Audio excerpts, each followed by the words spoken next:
नमस्कार, मैं हूं मुक्ता सिंह और आप देख रहे हैं श्रेष्ठ भारत। बहुजन समाज पार्टी सुप्रीमो मायावती ने अपने जन्मदिन पर लोकसभा चुनाव में अकेले चुनाव लड़ने का ऐलान करके सभी अफवाहों पर लगाम लगा दिया। कयास लगाए जा रहे थे कि मायावती विपक्षी गठबंधन इंडिया में शामिल हो सकती हैं या फिर यूपी में ही किसी दल के साथ चुनाव लड़ सकती हैं। खास तौर पर कांग्रेस बीएसपी पर काफी वक्त से डोरे डालने में लगी थी, लेकिन उसकी कोशिश नाकाम हो गई। मायावती ने न केवल अकेले चुनाव लड़ने का ऐलान किया, बल्कि सपा प्रमुख अखिलेश यादव को गिरगिट की तरह रंग बदलने वाला इंसान तक बता डाला। मायावती के मुताबिक बीएसपी का खुद का काडर है और किसी दल से गठबंधन कर उसे फायदा नहीं होता है।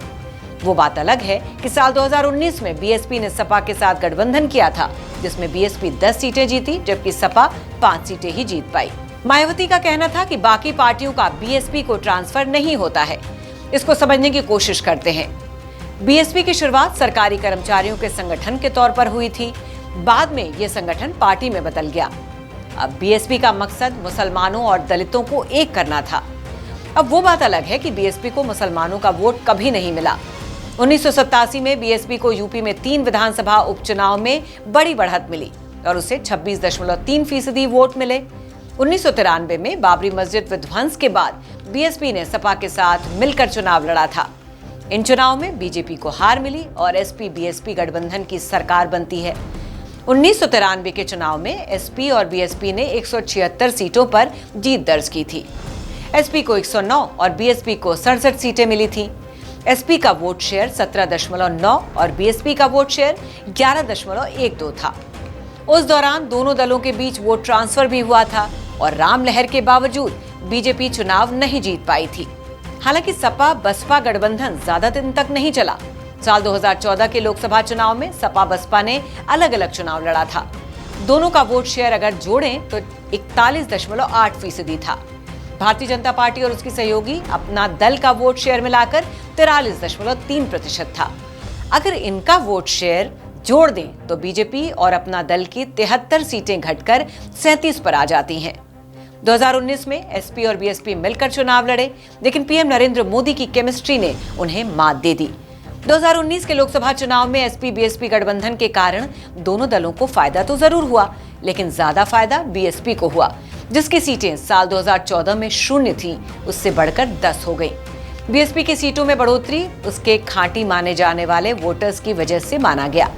इस चुनाव में एक बात तो साफ रही कि एसपी के वोटर्स बीएसपी की तरफ नहीं गए, वहीं बीएसपी के वोटर्स भी खुलकर एसपी की तरफ नहीं गए। अब विशेषज्ञों की माने तो एसपी और बीएसपी दोनों ने 2019 के चुनाव में खराब प्रदर्शन किया। 2019 में बीएसपी 38 और एसपी 37 सीटों पर लड़ी थी। 2014 में बीएसपी 80 सीटों पर लड़ी थी, जबकि एसपी ने 78 सीटों पर अपने कैंडिडेट खड़े किए थे। 2019 में जिन 38 सीटों पर बीएसपी चुनाव लड़ी, वहां गठबंधन का वोट शेयर 2014 की तुलना में 2.8% घट गया। अब वहीं एसपी वाली 37 सीटों पर गठबंधन का वोट शेयर 2.1% घट गया। 2019 में बीएसपी ज्यादा सीटें कैसे जीत गई, तो इसका सीधा सा जवाब है कि एसपी और बीएसपी की सीट शेयरिंग की रणनीति। बीएसपी ने वो सीटें चुनी जहां एसपी और बीएसपी का वोट प्रतिशत बीजेपी के वोट प्रतिशत से ज्यादा था, और यही वजह है कि इसका फायदा बीएसपी को हुआ।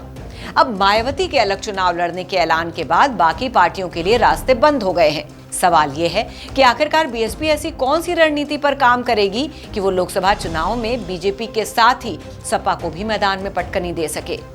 मायावती ने हाल में ही अपनी विरासत अपने भतीजे आकाश आनंद को सौंपने का ऐलान किया था। राजनीतिक जीवन में भी मायावती अब बहुत ज्यादा सक्रिय नजर नहीं आती हैं।